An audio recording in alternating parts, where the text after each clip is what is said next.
Practical পাঁচটা বিষয় বলবো। এই পাঁচটা বিষয় আপনি যদি আপনার জীবনে প্র্যাকটিক্যালিভাবে ইউজ করেন তাহলে কিন্তু আপনি 100% 30 দিনের মধ্যে কিন্তু আপনি সকল ধরনের অ্যাডিকশন থেকে মুক্ত হতে পারবেন।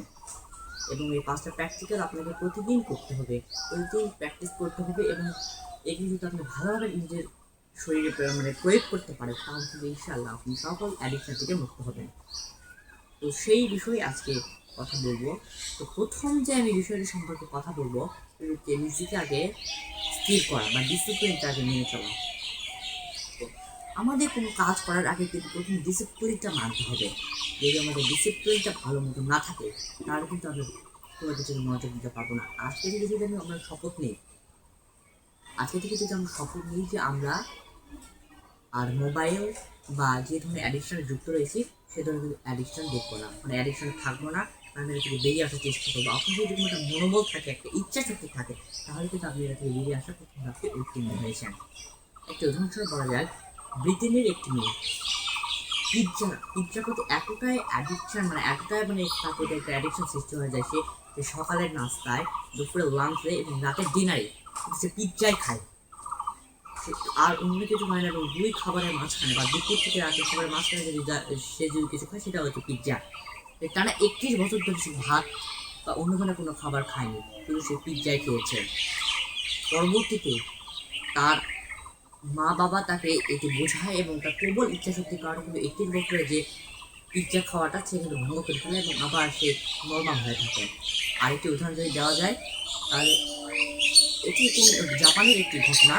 জাপানের মা বাবা মোবাইল গেমসের প্রতি অনেকটা আসক্ত হয়ে যায়। এই আসক্ত হওয়ার কারণে ভালো ভালো মোবাইল গেমস কেনার জন্য বা মোবাইল গেমসের প্রতি যে আসক্ত হয়েছে মোবাইল গেমস কেনার জন্য সেটা নিজের দুই ছেলে মেয়েকে বিক্রি করে দেয়। তারা মূলত $9,000 তাদের ছেলে মেয়েকে বিক্রি করে দেয়। পরে তারা তাদের ভুল বুঝতে পেরে তাদের প্রবল ইচ্ছাশক্তির কারণে সে আবার অ্যাডিকশন থেকে বেরিয়ে আসতে পারে।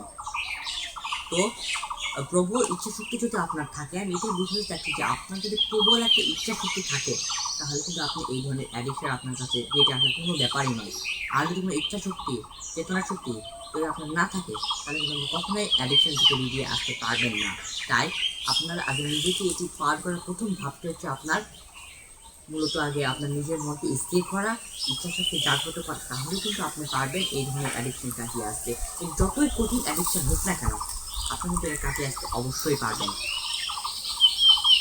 অপরদিকে 2 নম্বর যদি বলতে চাচ্ছি সেটি হচ্ছে মূলত নিজের যে ফোনটাকে সেটিকে আপনি একটু দূরে রাখা। আপনি প্রথম 10 দিন কী করবেন, আপনার নিজের ফোনটাকে অফ রাখবেন। অফ রাখতে বলি না, আপনি প্রয়োজনীয় কাজ ছাড়া মোবাইলে হাত দিবেন না, এটি হচ্ছে মূল কথা। প্রয়োজনীয় কাজ ছাড়া আপনি যে ধরনের কাজে অ্যাডিকশন রয়েছে সেগুলিতে হাত দিবেন না। আমি যদি উদাহরণস্বরূপ মোবাইল দিয়েই কথা বলি তো দেখা যাবে যে আপনার যদি মোবাইল প্রয়োজন না হয় তাহলে আপনি মোবাইল থেকে দূরে রাখেন। আপনি এন্টারটেনমেন্ট যদি আপনি টেলিভিশন উপভোক্তা করতে পারেন এবং তাছাড়া আপনি বই পড়া, আপনি বাহিরে খেলাধুলা করা, পড়াশোনা করা, আপনার ঘুরতে আসা, এই ধরনের কাজগুলোতে ব্যস্ত থাকুন। আমি এটাই বলতে চাচ্ছি যে আপনি সকল যে কাজে অ্যাডিকশন রয়েছে সে কাজ থেকে নিজেকে বিরত রাখার চেষ্টা একটু একটু করে শুরু করুন। প্রথমে 1 দিন রাখুন, তারপর 2 দিন, তারপর 3 দিন, তারপর 5 দিন, তারপর 8 দিন, 10 দিন, 12 দিন, 15 দিন, এইভাবে নিজেকে একটু করে বিরত রাখার চেষ্টা করুন। তাহলে কিন্তু আপনি 2 নম্বর ধাপটাও উত্তীর্ণ হবেন। আমি এটাকে যদি একটু বিশ্লেষণ করে বলতে চাই তাহলে কথাটা হবে এইরকম যে আপনি যদি মনে করেন যে আপনার মোবাইল সে ধরে নিচ্ছে যে আপনার মোবাইলের প্রতি অ্যাডিকশন রয়েছে, তাহলে কী করবেন যে আপনি মোবাইলটাকে একটু দূরে রাখবেন। মোবাইল ছাড়া অন্যান্য জিনিসগুলোর প্রতি আপনি একটু মজা পাওয়ার চেষ্টা করবেন। মূলত টিভি টেলিভিশন উপভোগ করতে পারেন বা মজার জোক বা আরও ধরনের কোনো গোয়েন্দার বই তো এগুলি আপনি পড়তে পারেন যাতে আপনার মনটা অন্যদিকে একটু চলে যায়। আসলে অ্যাডিকশনটা হয় থাকে এই ডোপামিন হিটস, এটার কারণে। এটার কারণে আমাদের শরীরে অনেক ধরনের পরিবর্তন হয় থাকে এই ডোপামিন হিটসের কারণে। তাই আমি যদি বলতে চাচ্ছি যে আপনি মোবাইল থেকে একটু একটু করে দূরে থাকার চেষ্টা করবেন। পিৎজা ছাড়া, বা আমি যদি পিৎজা উদাহরণটা দিই তাহলে পিৎজা ছাড়া একটু ওখানে খাবার খাওয়ার চেষ্টা করবেন। যদি আপনার কোনো খাবারের প্রতি অ্যাডিকশান থাকে, যদি আপনার বিশেষ করে কোনো মদ্যপান বা অন্য ধরনের জিনিসের প্রতি যদি অ্যাডিকশান থাকে, আপনি সেটি ছাড়া অন্য জিনিসের প্রতি একটু আনন্দ খুঁজুন, অন্য জিনিসের অন্য খাবার প্রতি একটু টেস্ট খুঁজুন, তাহলে কিন্তু আপনি এগুলো থেকে বেরিয়ে আসতে পারবেন। তাছাড়া কিন্তু আপনি শুধু ইচ্ছাশক্তি থাকলেও যে হবে তাও নয়, এগুলো প্রয়োজন রয়েছে। এগুলো ছাড়াও কিন্তু কেউ বেরিয়ে আসতে পারবেন অ্যাডিকশান থেকে। আপনি প্রথম অবস্থায় আপনার এই অ্যাডিকশান থেকে বেরিয়ে আসার জন্য খরচ করতে পারেন। কেমন খরচ? ফার্স্ট হবে এরকম যে বই কিনা লাগবে, ভালো ভালো বই কিনতে হবে, মজার বইগুলো কিনতে হবে, আর যেটা আপনার আনন্দ লাগে, আপনার প্রিয় বইগুলো আপনি কিনতে পারেন। আর প্রিয় বইগুলো কেন কিনবেন আমি বলতেছি, কারণ প্রিয় জিনিসটা ছাড়া অন্য কোনো জিনিসে আর মজা লাগবে না, আনন্দ লাগবে না। এই জন্য প্রিয় জিনিসটা কিনুন। এই যে বই কেনার প্রতি যে আপনার একটা খারাপ খরচ হবে, এই খরচটা কিন্তু আপনার অ্যাডিকশন দিকে মুক্ত হতে আপনার দিতে হচ্ছে। অপরদিকে আরও অনেক খরচ হতে পারে। আপনার খাবার থেকে বাঁচতে গেলে অন্য খাবারের প্রতি আপনার মজা খুঁজতে হবে, অন্য খাবারগুলো আপনাকে কিনতে হবে। এইভাবে কিন্তু আপনার 2 নম্বর যে পয়েন্টটা সেটা কিন্তু আমি বললাম। 2 নম্বর পয়েন্টটা মূল ভাবটা হচ্ছে আপনাকে অন্য জিনিসের প্রতি একটু আনন্দ খুঁজতে হবে, যে জিনিসের প্রতি আকর্ষণ রয়েছে সেই জিনিস থেকে একটু হলেও ঘুরে আসতে হবে। তাছাড়া কিন্তু আপনি শুধু ইচ্ছা শক্তি দ্বারা সব কিছু করতে পারবেন না। 3 নম্বর যে পয়েন্টটার কথা বলবো, এটা হচ্ছে এখানকার 3টার মধ্যে সবচেয়ে গুরুত্বপূর্ণ একটা টিপস। এই টিপসটা যদি ফলো করেন ইনশাআল্লাহ কিন্তু আপনি অর্ধেক যে এই অ্যাডিকশন থেকে ব্রেইন পাওয়ার আপনি কিন্তু অর্ধেক রাস্তাটা জয় করে ফেলবেন। এই 3 নাম্বার টিপসটা হচ্ছে মূলত আপনার ছোটো ছোটো কাজগুলোকে অফ করে রাখা। যেমন আপনি কিন্তু দেখেন একটা জিনিস আমি একটু প্র্যাকটিক্যাল বলি, আপনাকে যদি বলা হয় যে আপনি 1 ঘন্টা টানা ফেসবুক রিলস স্ক্রল করুন, আপনার কিন্তু কোনো অসুবিধা হবে না, আপনার আনন্দ লাগবে, আপনি কিন্তু মজায় স্ক্রল করতে পারবেন। আর অপরদিকে যদি আপনাকে বলা হয় যে আপনি 1 ঘন্টা এই টিউটোরিয়ালটি পুরো স্ক্রিনে টেবিলের উপর রেখে ভিডিওটি দেখুন, তাহলে কিন্তু আপনি টাইম দেখতে থাকবেন যে কখনই 1 ঘন্টা যাচ্ছেন। আমি কি ঠিক বলেছি? অবশ্যই আমি ঠিক বলেছি, কারণ এইটা 90% লোকের সাথে এই কাজটা হয়ে থাকে। যেটা পছন্দের কাজ সেটার প্রতি কিন্তু আগ্রহ বেশি চায় না। এই জন্যই আপনার যদি ইচ্ছে শক্তিও থাকে এবং আপনার যদি অন্য জিনিসের কাছেও যায় তাহলে কিন্তু দু একটা সমস্যা হবে। কিন্তু যদি আপনার মনটা যদি শক্ত থাকে তাহলে কিন্তু আপনি কাটিয়ে আসতে পারবেন। এবং আমি যে 3 নম্বর পয়েন্টে বলে যাবো, যদি আপনার মোবাইলের প্রতি অ্যাডিকশন থাকে তাহলে শুধু মোবাইলে ফেসবুক, ইউটিউব এই নোটিফিকেশনগুলো অফ করে রাখুন। দেখেন মনে করেন যে আপনি আমি 2 নম্বরে একটু রুলসের সাথে এটাকে একটু মিল করে দেখায়। যদি আপনি একটা মজার বই কিনলেন, একটা জোকসের বই কিনলেন, বইটা পড়তেছেন, আপনার মনে করেন যে আশেপাশে মোবাইলটা রয়েছে, আপনি কি করলেন যে মোবাইলের একটা নোটিফিকেশন আসলে একটা মেসেজ আসলো, আপনি কী করলেন হুট করে মোবাইলের ভিতরে ঢুকে গেলেন এবং আপনি ওই মেসেজটা পড়ার পর আপনি কী করলেন আবার ফেসবুক ইয়ে করা শুরু করে দিলেন, দুনিয়া যত চিন্তা রয়েছে আপনি সব বাতিল করে দিয়ে ওটার প্রতি আপনি অ্যাডিকশন আবার জন্ম গেল। এই জন্যই আপনি মোবাইলের নোটিফিকেশনগুলো অফ করে রাখুন, YouTube, Facebook, Instagram, Messenger, imo, WhatsApp এগুলো সবগুলো অফ করে রাখুন। প্রথম 30 দিন এইভাবে আপনাকে একটু কষ্ট করে হলেও কাটাতে হবে। প্রথম 30 দিন আপনি নোটিফিকেশনগুলো অফ করে রাখুন। মোবাইলে আপনার যে জিনিসগুলো আপনার যদি কোনো স্টুডেন্ট হয়ে থাকে বা আপনার একটু পার্সোনাল মোবাইল হয়ে থাকে তাহলে মোবাইল থেকে আপনি যে অ্যাপসগুলো করতে আপনি অ্যাডিকশন জন্মেছে সেগুলো আগে ডিলিট করে ফেলুন, রিমুভ করে ফেলুন, হাইড করে ফেলুন। হাইড করে ফেলার বলবো আপনি রিমুভ করে ফেলুন, এটা একদম সরাসরি রিমুভ করে ফেলেন। পাসওয়ার্ড একটা ভুলভাল দিয়ে ওটাকে রিমুভ করে ফেলুন যাতে আপনি কখনো আপনার ফিরে না আসতে পারেন। ফেসবুক আপনি এখন থেকে ডিলিট করতে পারেন, এতক্ষণ থেকে ডিলিট করতে পারেন, ইনস্টাগ্রাম ডিলিট করতে পারেন, কিন্তু এই ধরনের কোনো সমস্যা আপনার না হয়। তো আপনি যদি ওই দুটো পাশাপাশি এই কাজটা করতে পারেন যে আপনার যদি আবার খাবারের প্রতি লোভ থাকে তাহলে আপনি কি করুন, ওই খাবারের যদি একটু গন্ধ শুনেন তাহলে আপনি ওদিকে দৌড়ে চলে যাবেন। এই জন্য ওই খাবারের যেখানে গন্ধ হয়েছে সেখান থেকে আপনি একটু দূরে থাকুন, তাহলেও কিন্তু আপনি বাঁচতে পারবেন। এছাড়াও যদি আপনার অন্য কোনো জিনিসের প্রতি আগ্রহ থাকে তাহলে সেগুলো যে কারণে আপনাকে ম্যাগনেটের মতো টানতেছে সেই জিনিসটাকে আপনাকে অফ করে দেন, তাহলে কিন্তু আপনি একটু ভালো রেজাল্ট পাবেন। তো এই যে 3টা কথা বললাম, এই 3টা প্রয়োগ করার পর এরপর আমি বলছি সেকেন্ড লেভেলের 3টা, এটা হচ্ছে একটু হাই লেভেলের। এগুলা কিন্তু একটু পালন করা কঠিন হয়ে যাবে আপনার কাছে। প্রথম 3টা যেমন সহজ হয়েছে এগুলো কিন্তু সহজ হবে না, এগুলো একটু কঠিন লেভেলের। আপনাকে আমি কি এই যে 4 নম্বর যে রুলসটা বলতে চলছি এটা কিন্তু আপনার কাছে খুবই ইম্পর্টেন্ট হতে যাচ্ছে। কারণ একটা মানুষ কিন্তু আপনাকে 4 নম্বর রুলস আমি যে কথাটা বলবো সেটা আগে আমি বলে ফেলি। 4 নম্বর রুলস আমি যেটা বলতে চাইছি, আপনাকে ধৈর্যবান হতে হবে। আপনি যদি ধৈর্যবান হতে পারেন তাহলে কিন্তু আপনি ভালো একটি জিনিস করতে আপনি সম্ভব হবেন। আপনার যদি 10 ঘন্টা পড়ার সক্ষমতা থাকে তাহলে কিন্তু আপনি ক্লাসে ফার্স্ট হতে পারবেন।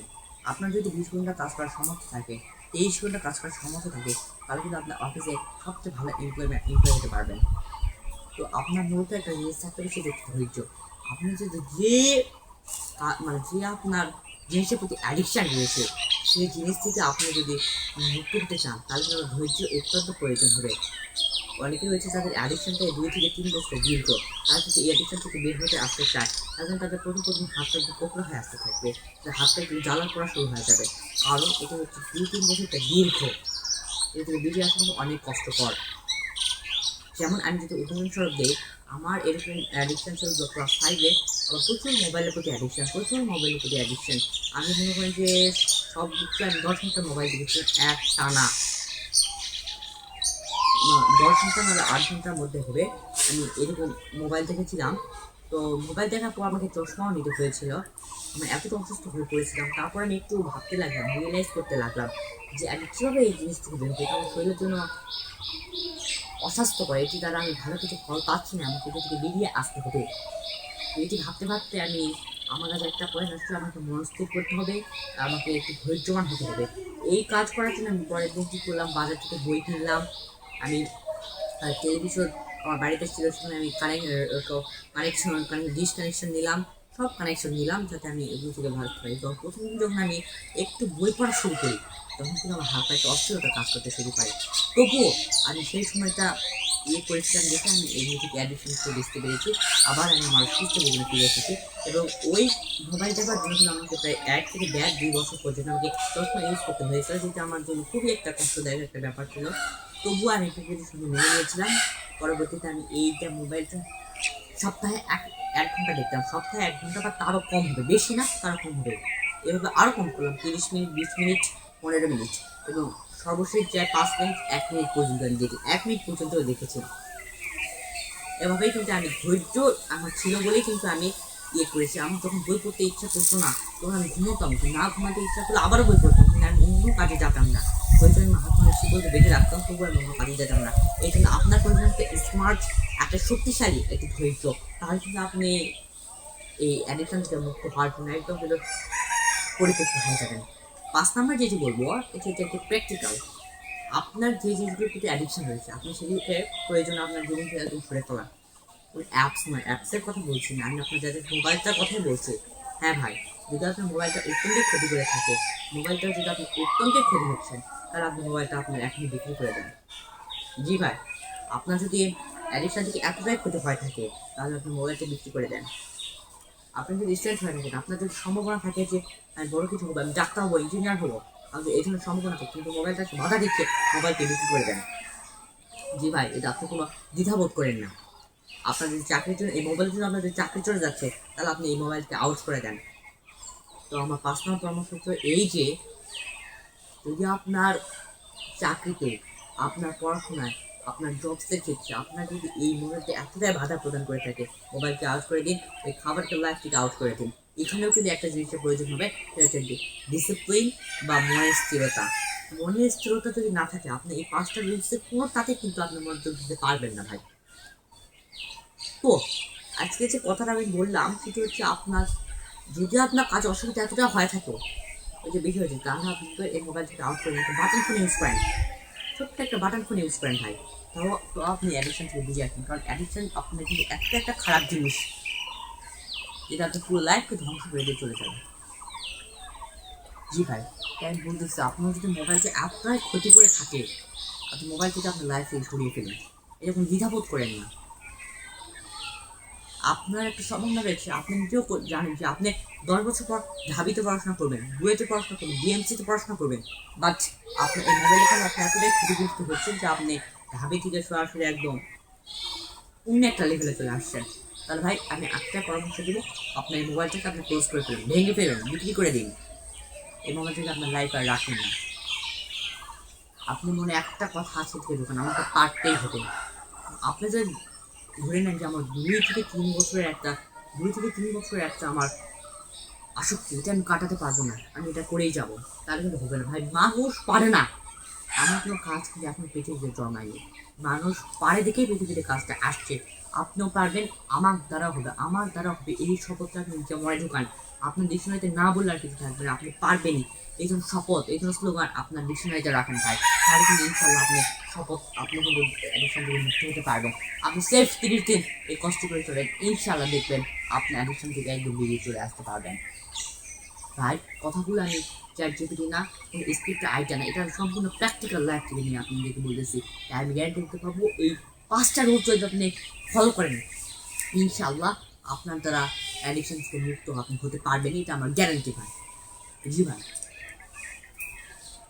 তো আজকে আমি যে কথাটা এতক্ষণ আপনাদের সাথে আলোচনা করলাম, এই 5টা রুলস প্র্যাকটিক্যাল লাইফে ইউজ করেন। কালকে আপনি লাইব্রেরিতে যে বই কিনেন ভাই, কালকে আপনি ওই খাবারের বদলে অন্য খাবার কিনে খান ভাই। আপনি ভাত খান, আপনি হেলদি ফুড খান, আপনি ভালো খাবার খান, আপনি ভালো ধরনের সুষম খাদ্য গ্রহণ করুন, তাহলে কিন্তু আপনার শরীর সুস্থ হবে ভাই। এই অ্যাডিকশন, যদি আপনার মোবাইল অ্যাডিকশন হয়ে থাকে, শুধু কি আপনার যে পড়াশোনা বা এগুলোতে ক্ষতি করবে না, আপনার শরীর স্বাস্থ্যও ক্ষতি করবে ভাই। আপনার গ্লো কমে যাবে, আপনার আরও অন্যান্য অনেকটা সমস্যা লেগেই থাকবে, পরিবারের সমস্যা লেগেই থাকবে। আপনার এই মোবাইলটা A to Z আপনার লাইফটাকে ধ্বংস করে দেবে ভাই। এই জন্যই বলতেছি মোবাইলটাকে সরিয়ে ফেলুন। আপনার মোবাইলটাকে সরিয়ে না ফেলতে পারলে অন্য জিনিসের উপর আপনি আকৃষ্ট হন। আপনি আল্লাহর কাছে আপনার যে ধর্মের মধ্যে রয়েছে সে তার প্রভুর কাছে প্রার্থনা করি। আমরা যে ইসলাম ধর্মের হয়ে থাকি, আমরা প্রতিদিন নামাজ পড়ার চেষ্টা করবো। আরেকটা কথা ভাই, এই যে নামাজ, প্রভুর প্রতি প্রার্থনা, এগুলো কিন্তু আপনাকে এই অ্যাডিকশন থেকে বেরিয়ে আসতে সাহায্য করবে। আপনার যদি 5 ওয়াক্ত নামাজ পড়ার অভ্যাস আপনি একবার তৈরি করতে পারেন, তাহলে কিন্তু আপনি ফজরের সময় উঠে আপনি মোবাইল দেখবেন না, ফজরের সময় উঠে আপনি নামাজ পড়তে দৌড়ে চলে যাবেন। জি ভাই, আপনার যদি মোবাইল অ্যাডিকশন করতে থাকে আপনি যদি জহরের সময় যখন মোবাইল দেখেন, আপনার যদি নামাজের প্রতি একটু আপনি অভ্যাস করে নিতে পারেন, তাহলে কিন্তু আপনি জহরের সময় নামাজ পড়তে চলে যাবেন ভাই। এই যে অ্যাডিকশন প্রয়োজন, আপনি যদি প্রভু প্রযুক্তি একটু ভালো না থাকে ভাই, তাহলে কিন্তু আপনি জহর আসর মাসে বা অন্যান্য সময় কিন্তু আপনি মোবাইল দেখা ছেড়ে কিন্তু ভাই আপনি কোরআন তেলাওয়াত করবেন। আপনার ভাই যখন মোবাইলের প্রতি নেশা উঠে যাবে, তখন মোবাইল নয় কোরআন পাঠ শুরু করুন, তাহলে কিন্তু আপনি ভালো করতে পারবেন ইনশাআল্লাহ ভাই। আজকে আমি বলতেছি, আপনি আল্লাহর কাছে হাত তুলুন, আপনার প্রভুর কাছে হাত তুলুন, প্রার্থনা করুন, দোয়া করুন, আর যেন প্রভুর কাছে বলেন যেন আমি এই জিনিস থেকে যেন মুক্ত হতে পারি। তাছাড়া কিন্তু হবে না ভাই, কিন্তু আল্লাহ আর মহান আল্লাহ তাআলার যদি আমি রহমত না পাই, আল্লাহ তাআলাকে বলুন আমার হেদায়েত দান করুন। হেদায়েত অনেক বড় একটা জিনিস। হেদায়েত যদি আপনার শরীরের ভিতর থাকে, শরীরের ভিতর প্রবেশ করে, তাহলে মোবাইল টোবাইল কিচ্ছু আপনার তার জীবনে তুলবে না ভাই। আপনার নিজের লাইফের দিকে আবার চলে যেতে পারবেন ভাই। তাই বলতেছি, প্রভুর কাছে দোয়া করুন, নামাজ পড়ুন, আপনি একটা ডিসিপ্লিন অনুযায়ী আসতে ভাই। আর এই যে আপনার অ্যাডিকশন থেকে বের হতে হলে কিন্তু আপনারা প্রথমে একটা রুটিন ফলো করতে হবে। আপনার সারাদিন একটা রুটিন বানান এবং মোবাইল 30 মিনিট, 15 মিনিট, 10 মিনিট রাখেন, বাদ বাকি সবটা আপনার কাজে দেন এবং রুটিন মোতাবেক কাজ ফলো করতে শুরু করুন। এবং কীভাবে রুটিন বানাবেন সেই বিষয়ে আমি শর্ট ভিডিও একটা আপলোড করবো ইনশাআল্লাহ। শর্ট ভিডিও অতি শীঘ্রই আপলোড হচ্ছে, কীভাবে ChatGPT বা AI ব্যবহার করে আপনি রুটিন ক্রিয়েট করবেন, এই বিষয়ে ইনশাআল্লাহ ছোট্ট একটা ভিডিও আসতে চলেছে। তো ভাই, যে কথাগুলো বললাম সেগুলোর উপর আল্লাহ তাআলা আপনাকে আমল করার তৌফিক দান করুক। এবং যেটি আমি বলতেছি যে আপনি যদি ভালোভাবে এই রুটিনগুলো ফলো করতে পারেন, এই রুটিনগুলোতে মেনে চলতে পারেন, আপনি রুটিন ভালোভাবে ফলো করেন, আপনার লাইফে কোনো কিছু তুলবে না ভাই। আপনি নামাজ রাখেন, রুটিনের ভিতরে আপনি পড়াশোনা রাখেন, আপনি বই পড়া রাখেন, আপনি কোরআন তেলাওয়াত রাখেন, তাহলে ইনশাআল্লাহ আপনি ভালো কিছু করতে পারবেন। দিনে 1 ঘন্টা হলেও কোরআন তেলাওয়াত করুন, সকালবেলা কোরআন তেলাওয়াত পাঠ শুনে আপনি আপনার দিনটাকে শুরু করতে পারেন। এবার ভালো ভালো কিছু উদ্যোগ নিয়ে কিন্তু আপনি ইনশাআল্লাহ আপনার লাইফটা শুরু করতে পারেন। তো ভাই, আজকে কিন্তু এই পর্যন্তই ছিল। সকলকে ভালো জানিয়ে আমি সকলকে আল্লাহ তাআলা আপনাকে এই কাজগুলো উপর আমল করার কথা জানিয়ে আমি এখানে বিদায় নিচ্ছি। আর একটা কথা ভাই, আপনারা যদি ভিডিওটি দেখছেন এই ভিডিওতে একটা লাইক দিন। কারণ লাইক দেওয়ার কথা বলতেছি ভাই, লাইক করলে, সাবস্ক্রাইব করলে, কমেন্ট করলে আমাদের ভিডিও বানানোর আগ্রহটা একটু বেড়ে যায়। তাই ভিডিওতে লাইক দিন। এবং সর্বশেষ যে কথাটা বলতে চাই, আমাদের রং অফিসের সাথে থাকুন এবং এই ধরনের ভিডিও এনজয় করতে চ্যানেলটাকে সাবস্ক্রাইব করতে। সকলে আজকে এখানে বিদায় নিচ্ছি। সকলে ভালো থাকবেন, আল্লাহ হাফেজ।